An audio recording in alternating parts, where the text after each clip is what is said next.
তো হাই বন্ধুরা, আমি দেবা চলে এলাম প্রতিবারের মতো এবারও আরেকটি নতুন ভিডিও নিয়ে।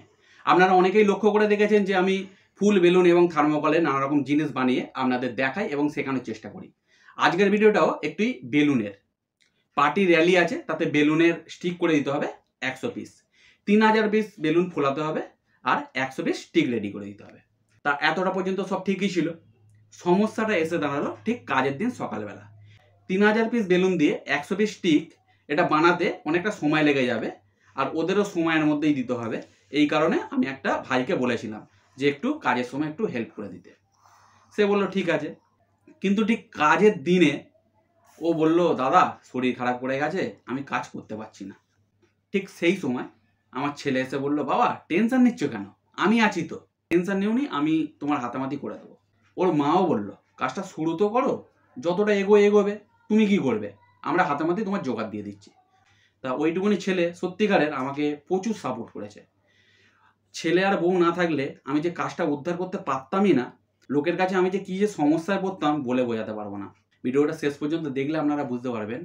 আমি 3000 পিস বেলুনের দুটো করে যে ফোলাচ্ছি, ওই দুটো বেলুনকে নিয়ে 4টে করে একসঙ্গে পাক দিয়ে ওর মাকে দিচ্ছে, আর ওর মা সেই বেলুনগুলোকে দিয়ে দড়ি দিয়ে বেঁধে একটা করে স্টিক রেডি করছে। প্রথমে ওদের দুজনকেই দেখিয়ে দিয়েছি কী করে বেলুনের স্টিক রেডি করতে হয়। তো ছেলে ওই বেলুনগুলোকে কন্টিনিউ নিয়ে পাক মারছে আর ওর মায়ের হাতে দিচ্ছে। ওই যে ওইটুকুনি ছেলে, আয় এদিকে আয়। এই যে এইরকমভাবে সাপোর্ট করবে আমি বুঝতে পারিনি। এত আমাকে হেল্প করেছে ওই দিনের জন্য, আমি চিন্তা করতে পারি না। বল কি বলবি, বল, ক্যামেরার দিকে তাকিয়ে বল। হাই গাইস, সেদিন আমার প্রচুর হাত ব্যথা করেছিল আর সারার উপর ঘুমাতেও পারি না, আর এত বেলুন হয়েছিল যে পাখাও চালাতে পারিনি। গরমেই কাজ করেছি, ওঠা বসা পাও যন্ত্রণা করছিল। আসলে বেলুনটা এতটাই যে পুরো ঘর সিঁড়ি দালান সব ভর্তি হয়ে গেছে, পাখায় সব ঠেকে যাচ্ছে, পাখা তো চালানো যাচ্ছেই না। হ্যাঁ, আর ওই গরমে এইরকম গরমে পাখা না চালিয়ে কাজ করা আপনারা বুঝতেই পারছেন। তো ভিডিওটা শেষ পর্যন্ত দেখুন, অবশ্যই ভালো লাগবে। তো ভিডিওটা যদি ভালো লাগে তাহলে অবশ্যই লাইক কমেন্ট শেয়ার করবেন এবং সাবস্ক্রাইব করে পাশে থাকবেন। চলুন ভিডিওটা শুরু করা যাক। তো প্রথমে বন্ধুরা, আমি হাওড়ার কাঁচা ফুলের মার্কেট থেকে তলতা বাঁশ কিনে এনেছিলাম। এগুলো 6.5 টাকা করে পিস পড়েছিল। আর এই হলো 100 পিস তলতা, খোলার পরে এত লাগছে। তারপর বাঁশের মাথাগুলোকে কাটার দিয়ে সমান করে কেটে নিয়ে মাথা এবং গাঁটগুলোকে সেলোটেপ মেরে নিয়েছি, যাতে বেলুন লেগে না ফেটে যায়। আর এই হলো 3000 পিস বেলুন। আর আমি এই বেলুনগুলোকে দুটো করে ফুলিয়ে নিচ্ছি, আর ছেলে 4টে বেলুনকে একসঙ্গে পাক মেরে নিচ্ছে। ওকে ঠিকমতো পাক মারতে পারছে? কমেন্ট করে জানাবেন।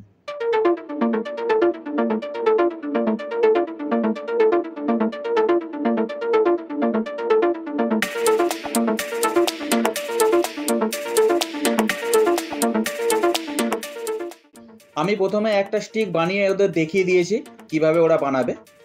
তারপর ওর মা বানানো শুরু করলো। ছেলে একটা করে হাতে বেলুন দিচ্ছে আর ওর মা বাঁধছে।